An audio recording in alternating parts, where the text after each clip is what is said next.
నా పేరు దోమల నాగేంద్ర, ఎనర్జీ వాస్తు ఎక్స్పర్ట్. ఈ వీడియోలో వంటగది నిర్మాణం ఎలా ఉండాలి, ఇంట్లో వంటగది ఎక్కడ పెట్టాలి. చాలామంది ఈ మధ్య యూట్యూబ్లో వంటగది ఒక్కొక్క ఫేస్కు ఒక్కో రకంగా వస్తుందని చెప్తున్నారు. కొంతమంది కన్ఫ్యూజ్ అవుతూ నాకు ఫోన్ చేస్తూ ఉన్నారు.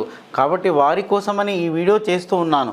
అసలు వంటగది ఇంట్లో ఎక్కడ పెట్టడం శ్రేష్టము అంటే మీరు చూడండి, ఇది పంచభూతాల కలయిక. ఈశాన్యము, ఆగ్నేయము, నైరుతి, వాయుము, ఇది ఆకాశతత్వం. ఇది పంచభూతాల కలయిక. సో ఈ పంచభూతాలు మన శరీర నిర్మాణంలో ఉంటాయి. ప్రతి వస్తువులో, ప్రతి ఐటెంలో కూడా పంచభూతాలు మిళితమై ఉంటాయి. మన శరీరంలో కూడా పంచభూతాలు ఉన్నాయి. చూడండి, ఈశాన్యం అంటే వాటర్ అండి, మన శరీరంలో వాటర్ ఉంది. ఆగ్నేయం అంటే టెంపరేచర్, మన శరీరంలో వేడి ఉంది. మన నైరుతి అంటే భూమి, ఇది వాయుము అంటే గాలి, మన నోస్ ద్వారా గాలిని పీలుస్తూ ఉన్నాం.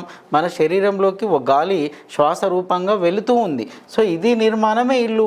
ఇంట్లో పంచభూతాల్లో ఏది డ్యామేజ్ అయినా మన శరీరంలో అది డ్యామేజ్ అవుతూ ఉంటుందండి. నైరుతి పంచభూతాల్లో ఇంట్లో నైరుతి డ్యామేజ్ అయిందనుకోండి, సో మనం భూమి మీద కాలు పెట్టలేమండి, బెడ్ మీద పడుకొని ఉంటాము. ఒకవేళ వాయువు డ్యామేజ్ అనుకోండి, ఊపిరాడని సంఘటనలు జరుగుతూ ఉంటాయి, బ్రీతింగ్ ప్రాబ్లం వస్తూ ఉంటుంది. సో ఈశాన్యం డ్యామేజ్ అయిపోయింది అనుకోండి, బాడీలో మన శరీరంలో నీటి యొక్క శాతం తగ్గిపోతూ ఉంటుంది. సో ఆ టెంపరేచర్ పెరగకూడదు, తరగకూడదు. అలా ఇంటిల్లిపాదిని కాపాడే శక్తి ఆగ్నేయానికి ఉంటుంది.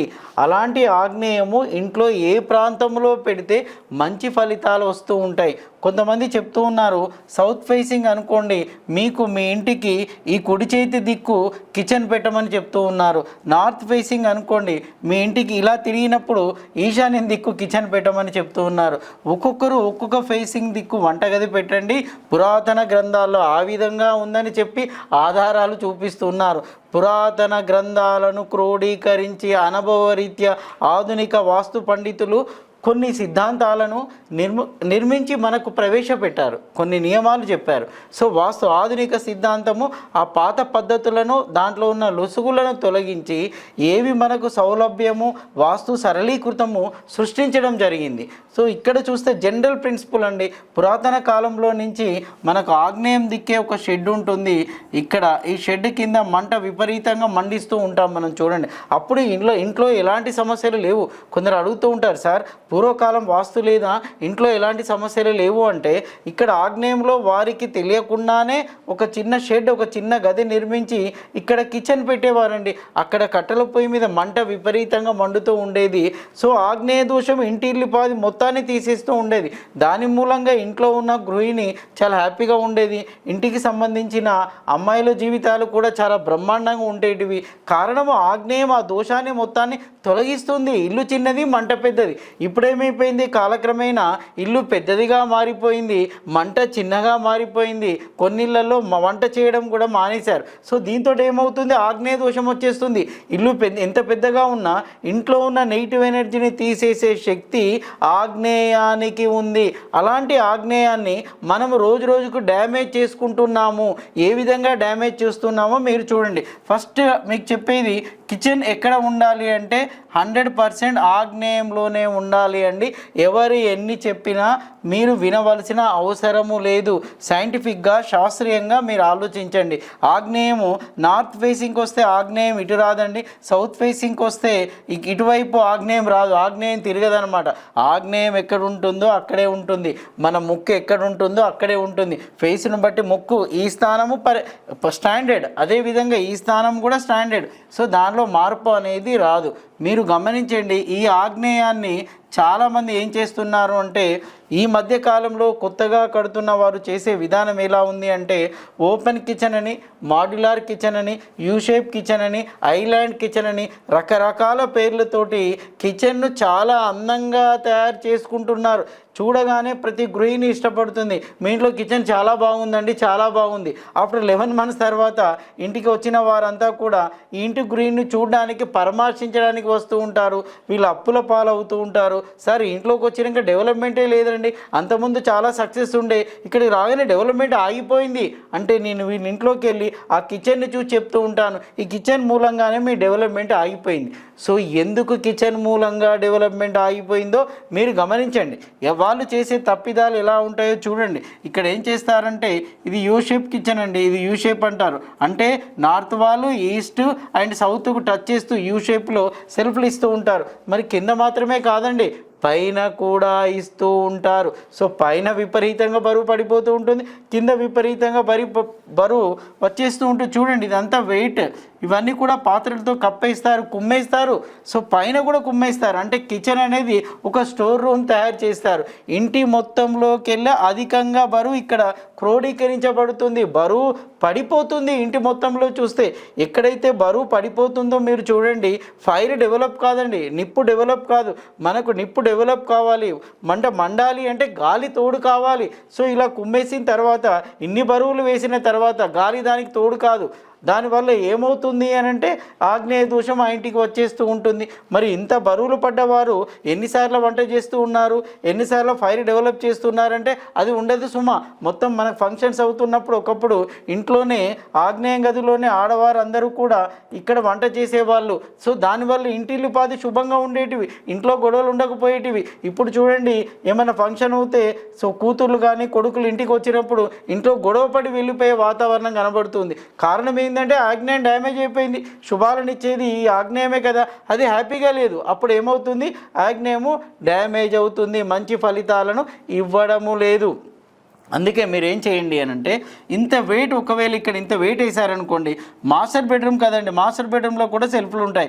ఇక్కడ ఎంత వెయిట్ ఉంటుందండి ఈ సెల్ఫ్లలో చూడండి, ఈ కబోర్డ్స్ కానీ వీటిలలో. సో లైట్ వెయిట్ అనమాట, బట్టలు మాత్రమే ఉంటాయి. కానీ దీంట్లో ఏముంటాయి, పాత్రలు ఉంటాయి. ఇది విపరీతంగా బరువు. అంటే జనరల్ ఫార్ములా ఏంటి అంటే ఇక్కడ 1 kg ఉంటే ఇక్కడ 10 kg వెయిట్ ఉండాలి, కానీ ఇక్కడ 1 kg ఉంటే ఇక్కడ 10 kg వెయిట్ అవుతుంది. రివర్స్ అయిపోయింది. దానివల్ల వాస్తు దోషం ఆ ఇంటికి తెలియకుండానే వచ్చేస్తూ ఉంటుంది. సో ఇంటీరియర్ బ్రహ్మాండంగా ఉంటుంది, ఇల్లు చాలా అందంగా ఉంటుంది. కొద్ది రోజులు ఇంట్లో ఉన్న వాళ్ళందరూ ఆనందంగా ఉంటారు, హ్యాపీగా. తర్వాత ముఖాలు వాడిపోతూ ఉంటాయి, ఫేస్లో గ్లో ఉండదు. కారణం ఏంటంటే ఆగ్నేయ దోషం ఏర్పడుతూ ఉంటుంది. సార్ చాలా బాగా చెప్పారు, కానీ దాన్ని ఎలా సవరణ చేసుకోవాలో చూడండి అంటే నేనేమంటాను అంటే మీరు ఇంత వెయిట్ వేయకూడదండి. ఒకవేళ ఆల్రెడీ వెయిట్ వేసిన వాళ్ళు ఎవరైనా ఉంటే ఆ ఇంట్లో వెయిట్ తగ్గించుకోండి, బరువును తగ్గించుకోండి. బరువులు ఎలా రావాలి అంటే కాలక్రమేణా ఇటువైపు బరువు పెరుక్కుంటూ రావాలి. ఇది 25 ఉంటే ఇది 50 ఉండాలి అండి, ఇది 100 ఉండాలి. అంటే కాలక్రమేణా బరువు ఇటువైపు రావాలి. ఇక్కడ 25%, ఇది 50%, 100%, ఇలా బరువు పెరుక్కుంటూ రావాలి. కానీ ఇప్పుడేమవుతుంది, మీరు చేసిన దానివల్ల ఇక్కడ వచ్చేసి ఇది 25% అయింది, ఇది 50 కూడా ఉండట్లేదు, ఇది 100 అయిపోయిందండి. సో దీనివల్ల బరువు అటు పెరుక్కుంటూ వెళ్ళిపోయింది, రివర్స్ ఫలితాలు వస్తాయి. అందుకే మీరు ఏం చేయండి అంటే ఇది స్టోర్ రూమ్ కాదని గుర్తుపెట్టుకోండి. అప్పుడు దీంట్లో వెయిట్ తగ్గించండి, వెయిట్ను కాస్త ఈ డైనింగ్కు మార్చుకోండి. ఆ తర్వాత ఇంకాస్త వెయిట్ ఈ మాస్టర్ బెడ్రూమ్కు మార్చుకోండి. దానివల్ల సత్ఫలితాలు వచ్చే అవకాశం ఉంది. అందుకే ఏం చెప్తున్నానంటే మీరు ఇక్కడ కిచెన్ను ఆల్రెడీ మాడ్యులర్ యూ షేప్ చేసి ఉంటే, ఆల్రెడీ కిచెన్ నిర్మాణం జరిగి ఉంటే వారు దీంట్లో బరువు తగ్గించుకోండి. కానీ కొత్తగా నిర్మించే వారికి ఏం చెప్తున్నాను అంటే మీ యొక్క కిచెన్ ప్లాట్ఫామ్ను ఇలా కట్టుకోండి. అంటే ఈ వాల్కి టచ్ చేయకూడదు, ఈ వాల్కి ఏ వాల్కి టచ్ కాకూడదు.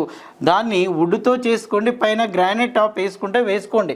కానీ ఏ వాల్కు టచ్ కాకుండా ఉండాలి. సో మిగతా వెయిట్ ఏమైనా వేస్తే ఇక్కడ వేసుకోండి, తప్పు లేదు. కానీ దీనికి మధ్య గ్యాప్ కంపల్సరీ ఉండాలి. అందుకే ఇక్కడ డోర్ ఇచ్చారనుకోండి, సో దక్షిణాగ్నేయ డోర్ అవుతుంది, గ్యాప్ వస్తూ ఉంటుంది. ఇది మొత్తం టచ్ చేస్తూ ఉండడానికి వీలు లేదు. అంటే ఇది ఏ ఏరియా కూడా టచ్ కాకూడదు. గ్యాప్ మనకు తెలుసు కదా, ఉత్తరం వాళ్ళకి గ్యాప్ ఆల్రెడీ ఇస్తున్నాం, అదే గ్యాప్ తూర్పుకి ఇచ్చుకోండి, అదే గ్యాప్ దక్షిణానికి కూడా ఇచ్చుకోండి. దానివల్ల ఏమవుతుందంటే వెయిట్ పడకుండా ఉంటుంది. అప్పుడు ఆగ్నేయ దోషం నుంచి మీరు బయటపడే అవకాశం ఉంది. దీన్నంతా శుభ్రం చేసుకోవచ్చండి, క్లీన్ చేసుకోవచ్చు, దానికోసం ఆలోచించాల్సిన అవసరము లేదు.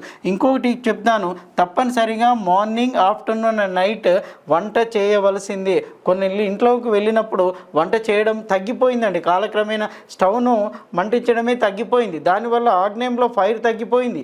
అప్పుడు ఆగ్నేయంలో ఫైర్ తగ్గితే ఇంట్లో ఉన్న నెగిటివ్ ఎనర్జీ పోదు. మీరు చూడండి, సన్ కనుక రాలేదనుకోండి ఒక 1 వీక్ వర్షాకాలంలో ఫేసులు వాడిపోతూ ఉంటాయి, మొక్కలు కూడా వాడిపోతూ ఉంటాయి. అంటే సన్కి ఆ ప్రాముఖ్యత ఉంది, సూర్యకిరణాలకు ఆ ప్రాముఖ్యత ఉంది. అది వరల్డ్ను రక్షిస్తుంది, దాని మూలంగా డెవలప్మెంట్ కూడా జరుగుతూ ఉంటుంది. అందుకే ఏమన్నాను అంటే ఇక్కడ వేడి ఉండాలి, మంట ఉండాలి, అప్పుడు మాత్రమే ఇంట్లో ఉన్న నెగిటివ్ ఎనర్జీ కట్ అవుతుంది. మీరు ఒక సాయిబాబా టెంపుల్కి వెళ్ళండి, ఆగ్నేయ మూలకు ధ్వని ఉంటుందండి. సో దాని మూలంగా ఏమవుతుంది, ఆ ధ్వనితోటి సాయిబాబా టెంపుల్ అన్నీ కూడా తక్కువ కాలంలో సక్సెస్ అయ్యాయి. కారణం ఆ ధ్వనే, ఆగ్నేయ మూలలో ఉన్న ధ్వనే. సో ఆగ్నేయానికి మీరు కూడా ఇక్కడ మంటను డెవలప్ చేసుకోండి. సో ఇంట్లో పెళ్ళిళ్ళు కావట్లేదు అని అంటే ఆగ్నేయంలో దోషం ఉందో చూసుకోండి. ఇంట్లో ఉన్న ఆడవారి మధ్య, అత్త కోడల మధ్య గొడవలు అవుతున్నాయంటే ఆగ్నేయంలో దోషం ఉందో చూసుకోండి. పెళ్ళైన తర్వాత కోడలు తిరిగి వాళ్ళ అమ్మగారింటికి వెళ్ళిపోయిందంటే ఆగ్నేయంలో చూసుకోండి. మీ అమ్మాయికి పెళ్ళైపోయి తిరిగి మీ ఇంటికి వచ్చిందంటే ఆగ్నేయంలో దోషం ఎక్కడుందో చూసుకోండి. సో ఆగ్నేయాన్ని సరిదిద్దుకుంటే ఇంట్లో అన్ని శుభాలే వస్తూ ఉంటాయండి. సో కిచెన్ చూస్తే మామూలుగానే అనిపిస్తుంది, కానీ అది చేసే మాయ ఇంత అంతా కాదు. సో కిచెన్ డ్యామేజ్ కాకుండా లైట్ వెయిట్ తోటి మీరు కిచెన్ నిర్మాణం చేసుకోండి, అద్భుత ఫలితాలు వస్తాయని చెప్పి నేను ఆశిస్తున్నాను.